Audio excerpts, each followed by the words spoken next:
Baik, di sini saya akan menjelaskan hubungan antara klausa. Sebelum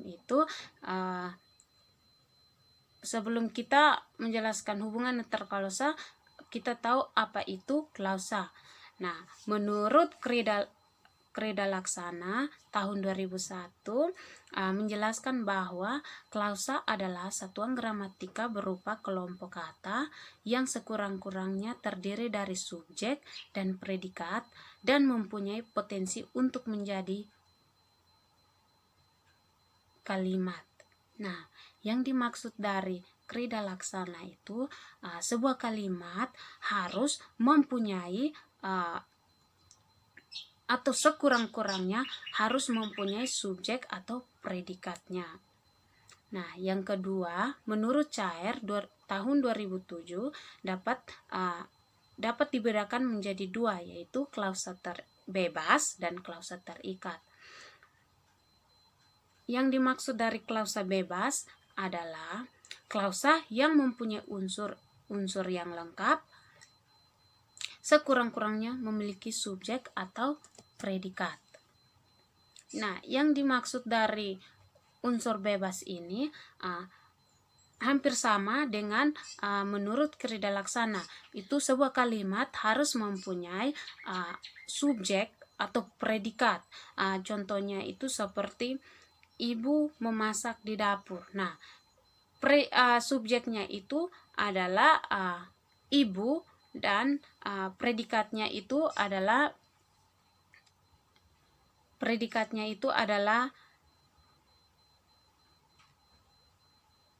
memasak.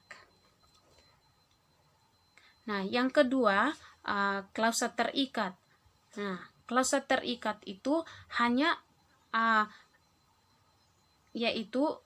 hanya mempunyai dia hanya mempunyai unsur-unsur atau memiliki subjek saja atau predikat saja. Contohnya itu seperti ibu membeli sayuran di tukang sayur langganannya.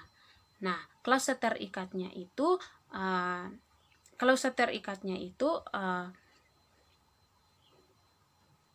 tukang sayur langganannya. Nah, itu adalah klausa terikat. Nah, di situ dalam klausa pasti ada konjungsi. Nah, konjungsi merupakan salah satu kata yang menghubungkan dua item atau kata, kalimat, frasa, atau klausa serta bersama-sama. Nah, contohnya itu seperti kita ambil contoh tadi yang klausa terikat, yaitu ibu membeli sayur-sayuran di tukang sayur langganannya. Nah, klausa terikatnya itu tadi saya sudah jelaskan, klausa terikatnya itu tukang sayur langganannya. Nah, konjungsinya itu dari, itu dia menghubungkan. Jadi itu konjungsinya itu dari tukang sayur langganannya. Nah, yang berikut kita lanjut di hubungan antar klausa. Nah, di sini hubungan antar klausa dalam kalimat majemuk koordinat nasi atau setara. Nah, koordinasi menggabungkan dua klausa atau lebih yang masing-masingnya mempunyai kedudukan yang setara dan struktur konsisten kalimat. Nah, hasilnya adalah satu yang sama. Nah, di sini hubungan antar klausa itu dibagi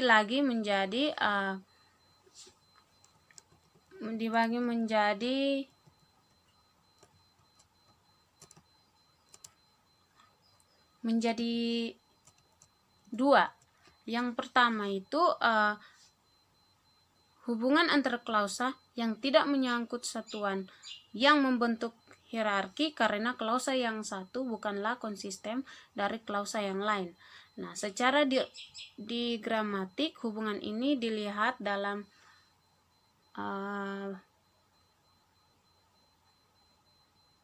dilihat dalam bagan berikut yang memperlihatkan bahwa konjuktor tidak termasuk dalam klausa manapun tetapi merupakan konstituen tersendiri. Nah, hubungan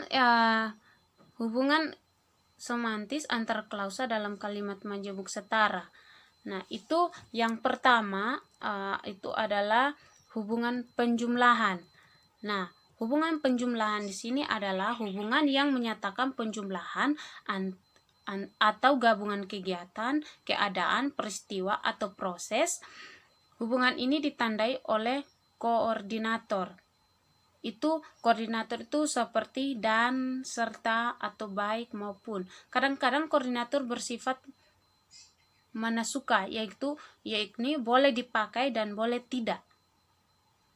Nah, jika diperhatikan konteksnya, hubungan penjumlahan dapat menyatakan sebab, akibat, urutan waktu, dan pertentangan dan perluasan. Nah, yang kedua itu hubungan perlawanan. Nah, hubungan perlawanan yang dimaksud itu hubungan yang menyatakan bahwa apa yang dinyatakan dalam klausa pertama berlawanan atau tidak sama dengan apa yang dinyatakan dalam klausa kedua. Nah, hubungan itu ditandai dengan koordinator tetapi melainkan dan namun. Hubungan perlawanan ini dapat dibedakan atas hubungan yang menyatakan penguatan, implikasi, dan perluasan. Nah, yang ketiga itu hubungan pemilihan. Nah, hubungan pemilihan yang dimaksud di sini adalah hubungan yang menyatakan pilihan di antara dua kemungkinan atau lebih yang dinyatakan oleh klausa-klausa yang dihubungkan. Nah, koordinator yang dipakai untuk menyatakan hubungan pemilihan itu adalah hubungan pemilihan itu sering juga menyatakan pertentangan. Nah, yang berikut hubungan antara klausa dalam kalimat majemuk subordinasi atau bertingkat. Nah, subordinasi itu menggabungkan dua klausa atau lebih, membuktikan kalimat majemuk yang salah satu klausanya menjadi bagian dari klausa yang lain. Nah, di sini hubungan semantis antar klausa dalam kalimat majemuk bertingkat. Yang pertama itu hubungan waktu. Nah, hubungan waktu ini menyatakan waktu terjadinya itu waktu atau di mana terjadinya peristiwa atau keadaan yang menyatakan dalam klausa utama. Nah, hubungan waktu itu dapat dibedakan lagi menjadi waktu batas permulaan, waktu persamaan, waktu berurutan, dan waktu batas akhir menjadi peristiwa atau keadaan. Yang berikut itu hubungan syarat. Nah, hubungan syarat itu terdapat dalam kalimat klausa subordinatifnya, menyatakan syarat terlaksananya apa yang disebut dalam klausa utama. Nah, subordinasi yang lazim dipakai adalah jika,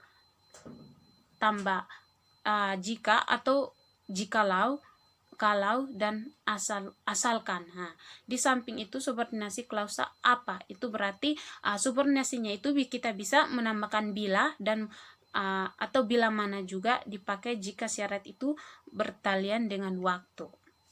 Nah, yang berikut itu hubungan pengadaian. Nah, hubungan pengadaian terdapat dalam kalimat majemuk yang klausa subordinatifnya menyatakan andanya terlaksananya apa yang dinyatakan klausa utama, subordinasinya lazim dipakai adalah itu seperti seandainya, andai kata, andaikan, dan sekiranya, dan sebagainya. Nah, yang berikut hubungan yang berikut itu hubungan tujuan. Nah, hubungan tujuan itu menyatakan bahwa suatu tujuan atau harapan dari apa yang disebut dalam klausa utama. Itu dimaksud itu yang bisa dipakai untuk menyatakan hubungan itu adalah agar, supaya, untuk, dan biar. Nah, sebenarnya biar keterbatas memakainya pada ragam bahasa Indonesia informal. Nah, yang berikut itu hubungan konsensif. Nah, hubungan konsensif di sini tuh menyatakan menyatakan bahwa yang tidak akan mengubah apa yang dinyatakan dalam klausa utama. Nah, dimaksud di sini itu subordinatifnya itu kita bisa dipakai adalah walaupun, meskipun, sekalipun, biarpun. Nah, itu termasuk dalam hubungan konsensif. Nah, yang berikut hubungan perbandingan. Nah, hubungan perbandingan itu terdapat dalam kalimat majemuk yang klausa subordinatifnya menyatakan bahwa perbandingan atau kemiripan atau preferensi antara apa yang dinyatakan pada klausa utama dengan yang dinyatakan pada klausa subordinatif itu. Itu subordinatif yang bisa dipakai adalah seperti bagaimana, laksana, ibarat, sebagaimana, daripada, dan ahli-ahli lainnya. Nah, yang berikut hubungan penyebab. Nah, hubungan penyebab terdapat dalam kalimat yang klausa koordinatifnya menyatakan sebab atau alasan terjadinya apa yang dinyatakan dalam klausa utama. Itu koordinasinya itu kita pakai itu seperti sebab, karena, akibat, oleh karena itu, dan lain sebagainya. Nah, yang berikut hubungan hasil. Nah, hubungan hasil terdapat dalam kalimat majemuk yang klausanya subordinatif menyatakan hasil atau akibat dari apa yang dinyatakan dalam klausa utama. Nah, di situ hubungan ini biasanya dinyatakan dengan pemakaian subordinatif seperti apa? Sehingga, sampai, dan maka. Nah, itu hubungan hasil. Nah, yang berikut hubungan cara. Nah, hubungan cara terdapat dalam kalimat yang klausa subordinatifnya alat yang dinyatakan oleh klausa utama. Nah, subordinatif yang dipakai itu seperti cara, yakni, atau tanpa.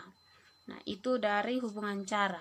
Nah, yang berikut hubungan alat. Nah, hubungan alat terdapat pada kalimatnya yang klausa subordinatifnya menyatakan alat yang dinyatakan oleh klausa utama.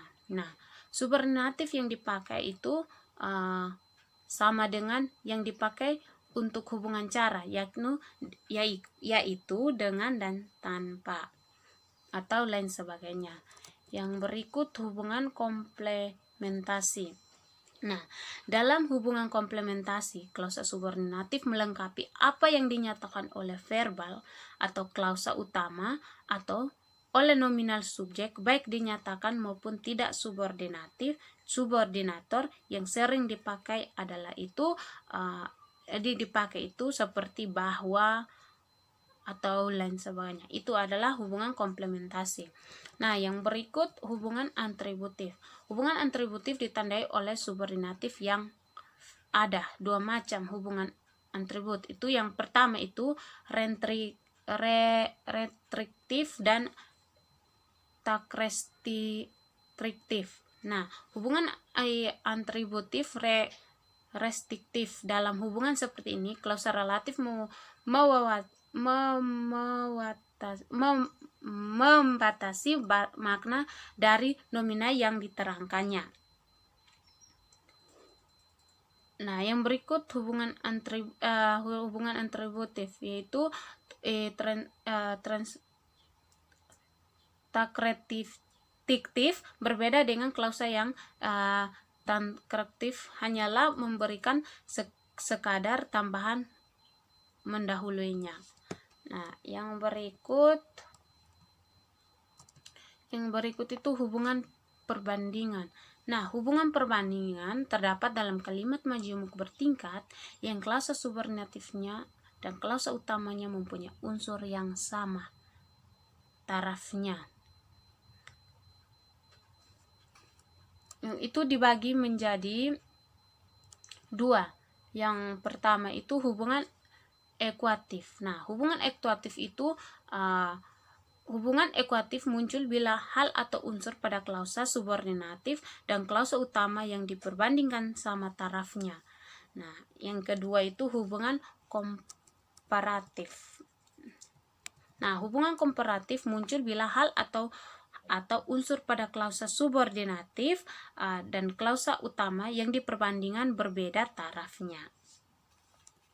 Nah, yang berikut itu hubungan